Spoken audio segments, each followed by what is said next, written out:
Salut, aujourd'hui on se retrouve pour une nouvelle vidéo et une vidéo plus typée vlog. On se retrouve sur le terrain pour parler du Mavic Mini. Je fais une randonnée d'à peu près 5 heures.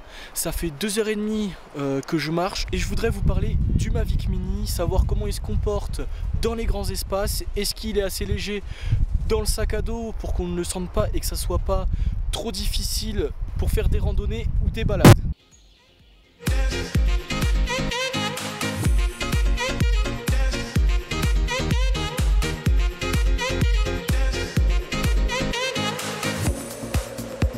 Le trépied et la caméra sont installés. Bon, comme tu peux l'entendre, il y a vraiment beaucoup de vent et le son est mauvais.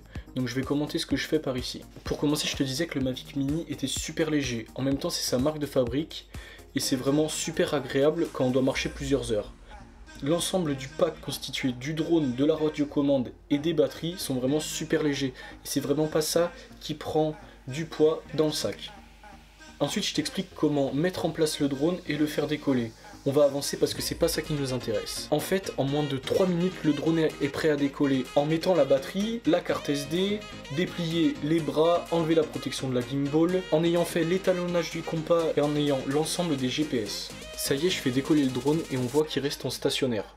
Bon, il y a un peu de vent et il commence déjà à avoir du mal à le compenser. Alors même s'il arrive à rester à la même hauteur et au même endroit, on voit qu'il doit déjà beaucoup s'adapter aux rafales de vent. Bon, je fais partir le drone et je vous montre ce que ça donne dans les airs.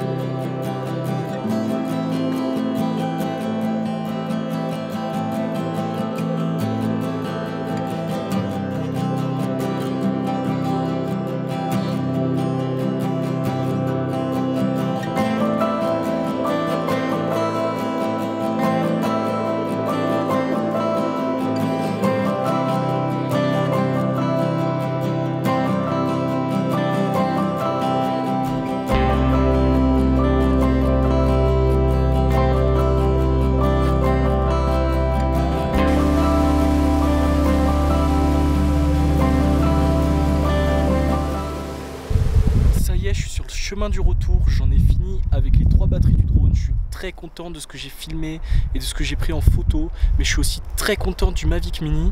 Donc pour vous parler du Mavic Mini et des sensations que j'ai eues à l'utilisation avec lui, on se retrouve à l'intérieur. Bon, on se retrouve ici, même si je devais tourner la vidéo entièrement lors de ma randonnée, j'ai pas pu, vous l'avez entendu, à cause du vent.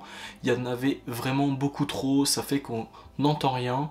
Donc on fait cette vidéo au studio, ça sera beaucoup mieux pour toi et pour moi, parce qu'en plus de ça, j'ai eu le temps d'analyser les photos et vidéos du Mavic Mini, mais aussi de bien réfléchir et de donner un avis objectif à l'utilisation du Mavic Mini pendant des randonnées ou des balades en montagne. Pour commencer, je vais me pencher sur la transmission du Mavic Mini. Alors cette transmission a été critiquée parce qu'elle se fait en Wi-Fi, contrairement au Mavic Pro 2 et au Mavic Air 2 où on a une transmission avec le système OcuSync bien plus performante que le Mavic Mini.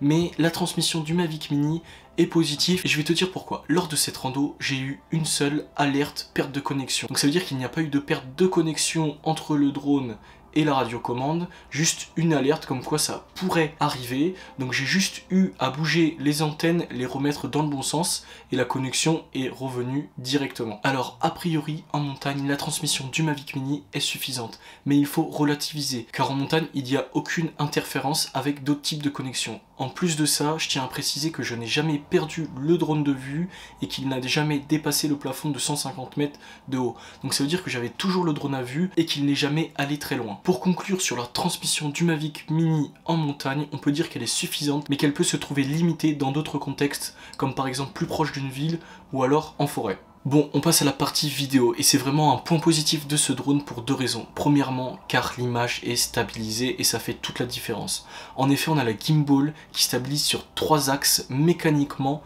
l'image du Mavic Mini. Et on peut se rendre compte que quand on regarde une vidéo qui n'est pas stabilisée, ça fait mal aux yeux. Et au contraire, quand on a une belle vidéo stabilisée, ça donne envie d'aller plus loin, on peut même dire que ça fait plus pro. Là, avec le Mavic Mini, on a une stabilisation parfaite dans toutes les conditions. La deuxième raison, c'est que l'image est de bonne qualité. Alors même si la définition et la plage dynamique du capteur n'est pas parfaite, elles sont suffisantes pour une utilisation loisir. Petite précision, quand je parle de définition, c'est le nombre de pixels qu'il y a dans une image. Alors pour le Mavic Mini, on est au maximum avec une définition en 2,7K, c'est-à-dire 2704 x 1520 pixels dans une image. En gros, c'est une définition qui se place entre le Full HD, c'est-à-dire le 1080p et la 4K. Alors le 1080p est déjà largement suffisant, on a déjà une très bonne qualité avec cette définition, et c'est aussi ce qui est le plus utilisé, même si la 4K devient la norme. Et pour la plage dynamique du capteur, c'est sa capacité à percevoir des détails dans les tons clairs et dans les tons foncés. J'espère que tu vois mieux ce que je veux te dire. Alors depuis tout à l'heure, je te dis que les compétences du Mavic Mini en vidéo sont très bonnes, mais pour moi, il y a un petit problème qui va pas en relation avec la qualité du capteur, la plage dynamique, la définition, mais qui se trouve plutôt par rapport à la vitesse de déplacement du drone. En effet, en montagne, on est dans des grands espaces, et le problème que j'ai avec le Mavic Mini, c'est que parfois, il ne va pas assez vite. J'aime bien les plans dynamiques où le drone a une bonne vitesse. En plus de ça, comme on est en montagne, on est souvent loin du paysage, donc la sensation de vitesse est plus faible. Alors pour remédier à ça, je te conseille de te mettre en mode sport sur le Mavic Mini et non en mode position ou même en mode ciné smooth. Ça va peut-être plus dur de faire des mouvements plus fluides, mais tu auras des vidéos beaucoup plus dynamiques. Alors pour moi, les vidéos du Mavic Mini manquent parfois de dynamisme, de vitesse, mais restent de bonne qualité et on peut facilement les mettre sur les réseaux ou les partager avec notre famille pour les épater. Dans cette vidéo, j'avais envie de me détacher des autres vidéos qui ont pu être faites sur YouTube et donc de pas te donner les caractéristiques techniques du drone, mais plutôt de te donner mon ressenti sur l'utilisation du Mavic Mini et surtout l'utilisation du Mavic Mini dans des conditions particulières, c'est-à-dire en montagne. Mais pour cette partie qui est la partie photo, je vais être obligé de te donner ces caractéristiques techniques car les ressentis que j'ai à l'utilisation du Mavic Mini pour prendre des photos en montagne vont être la conséquence même de ces caractéristiques. Alors en plus de ça, cette partie va être un peu longue, mais le point positif c'est qu'elle va être détaillée. Alors pour éclaircir mes propos, je vais te montrer 5 photos que j'ai prises lors de ma rando. Alors pourquoi ces 5 photos? Tout simplement parce que déjà je trouve que c'est les 5 plus belles et c'est important, je vais pas te montrer des photos qui sont moches. En plus, ces 5 photos vont éclaircir les points que je vais aborder dans cette partie. Alors pour faire une analyse complète de ces photos, je vais d'abord vous les montrer brutes, donc pas retouchées, exactement comme le drone les a prises, et après je vais vous les montrer retouchées. Je voudrais ajouter que j'ai retouché les photos avec mon propre style et mes propres goûts, et qu'elles ne te plairont peut-être pas, mais c'est pour te prouver qu'on peut retoucher facilement les photos prises avec le Mavic Mini. Allez, je te montre ça.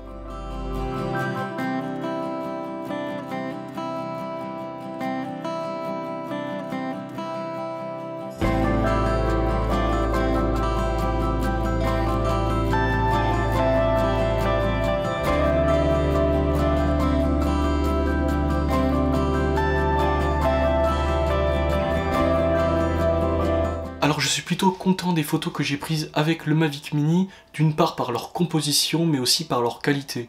Alors pour la composition, c'est aussi très subjectif, donc on va pas s'attarder sur ça, mais on va plutôt s'attarder sur la qualité des photos prises par le Mavic Mini. Si on se penche seulement sur la qualité des photos, c'est un point positif. Alors pourquoi? Déjà parce qu'elles reflètent la réalité.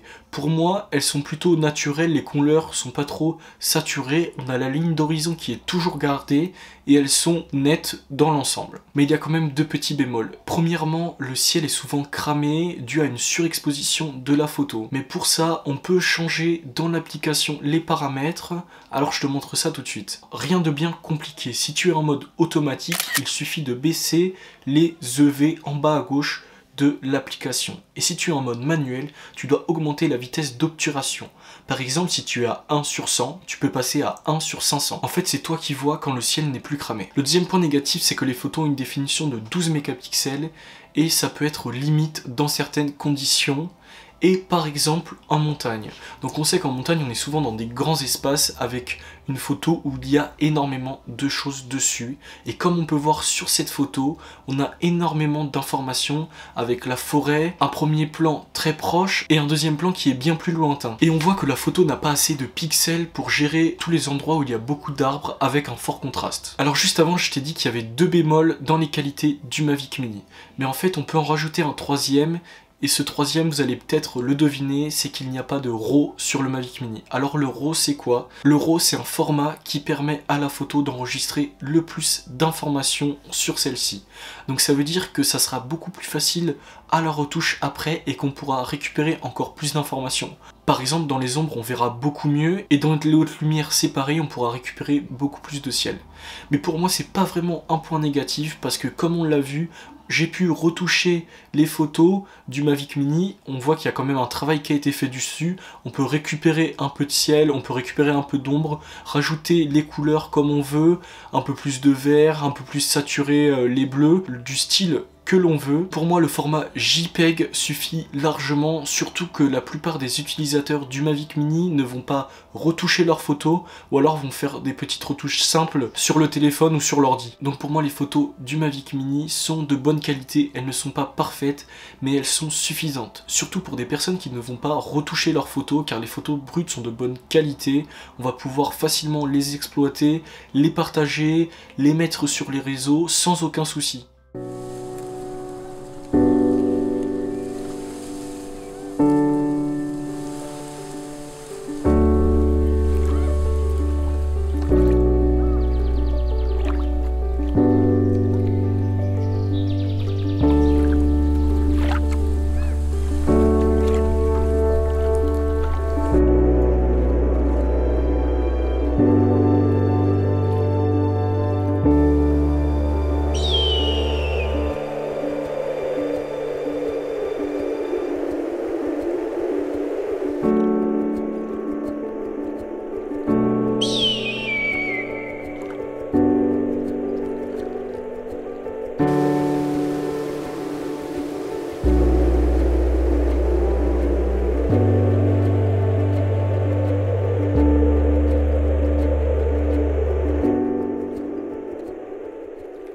Bon, j'espère que ces images t'ont plu et on va maintenant passer à l'impact du vent sur le drone. Et pour moi cette partie est importante car en montagne il y a souvent du vent. Pour moi le Mavic Mini s'en sort très bien. Quand j'ai fait ma rando, j'avais entre 20 et 30 km/h de vent et même des rafales à plus de 40 km/h. Et j'ai eu une seule alerte vent fort. Donc ce qui n'est pas dérangeant à l'utilisation, donc pour moi c'est un point positif. En fait s'il y a des rafales à plus de 40 km/h avec du vent entre 20 et 30 km/h, ça ne va pas empêcher de faire voler le Mavic Mini. Mais ça va plutôt avoir des impacts lors de son utilisation. Comme par exemple au début de ma vidéo, quand je vous montre quand je décolle, le drone va rester en stationnaire et on voit bien qu'il est obligé de compenser le vent avec ses moteurs. Le deuxième problème que j'ai rencontré lors de ma rando, ça va être quand le drone est en déplacement. Par moment, je voulais suivre une ligne bien droite et à cause du vent, le drone va dévier de sa trajectoire vers la gauche et la droite. Donc ça peut être un peu gênant à l'utilisation, mais je voudrais rajouter que ça m'est arrivé très rarement. Donc pour moi, malgré son poids plume, le Mavic Mini se débrouille bien quand il y a du vent. J'en ai fini sur la partie qui concerne l'impact du vent sur le drone et je voudrais vous parler d'un petit problème que j'ai rencontré lors de plusieurs de mes vols pendant cette rando. Alors ça va concerner la partie de la gimbal, donc cette partie-là, juste ici. En fait cette partie c'est celle qui gère la stabilisation de l'image, donc du capteur. Et par moment la partie va d'un coup se baisser. Donc ça peut être gênant à l'utilisation parce qu'on va être obligé de la relever. Et même par exemple quand on est dans une vidéo et qu'on veut prendre un plan bien précis, et bien on est obligé de revenir au début car le plan peut se couper au milieu. Alors après c'est quand même à relativiser parce que ça m'est arrivé une ou deux fois pendant une heure de vol. Mais je voulais quand même te prévenir de ce petit problème. Je repose le drone et on passe au dernier point. Le dernier point va concerner la batterie et de ce côté-là c'est très positif. Pour moi c'est son plus gros atout après son poids et sa taille. En effet, le Mavic Mini fait à peine 250 grammes et on arrive à obtenir plus de 25 minutes dans les airs. En ayant 3 batteries et 25 minutes par batterie, ça laisse largement le temps de filmer tout ce que l'on veut, même si on n'en a jamais assez. Pour vous donner une idée, lors de ma rando, j'ai utilisé 3 batteries avec en moyenne 25 minutes de vol et j'ai fait plus de 80 vidéos et plus de 40 photos.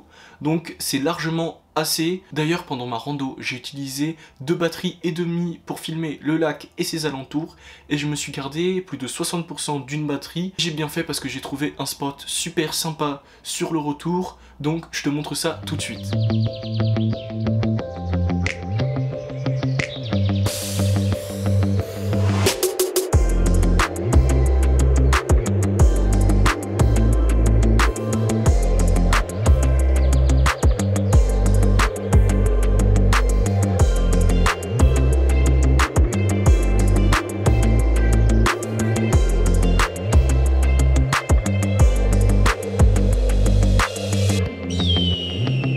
J'espère que ces belles images t'ont plu. On peut maintenant passer à la conclusion de mon ressenti sur le Mavic Mini en montagne. Et pour moi c'est un grand oui. Alors pourquoi? Déjà parce que son poids plume ne dérange pas quand on doit marcher plusieurs heures. Et son deuxième atout, c'est sa batterie.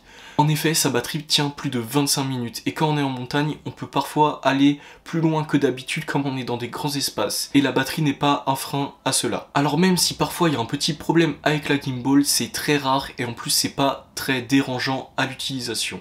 Et pour moi, ce drone tire son épingle du jeu, car en plus d'être léger, il a une qualité plus qu'acceptable. Il est capable de prendre de très belles photos et vidéos, même si le capteur peut parfois être dépassé. Mais c'est largement suffisant pour les regarder sur un téléphone, un ordinateur ou même sur les réseaux. J'espère que cette vidéo t'a donné des infos intéressantes, et si elle t'a plu, n'hésite pas à mettre un like et même à t'abonner, parce que je vais continuer à sortir des vidéos sur les drones, et par exemple à tester le Mavic Mini dans d'autres conditions, comme par exemple en forêt, à la plage et même plus proche d'une ville. Donc si ce type de vidéo t'intéresse, n'hésite pas à me le dire en commentaire. Moi j'ai fini avec cette vidéo, donc ciao!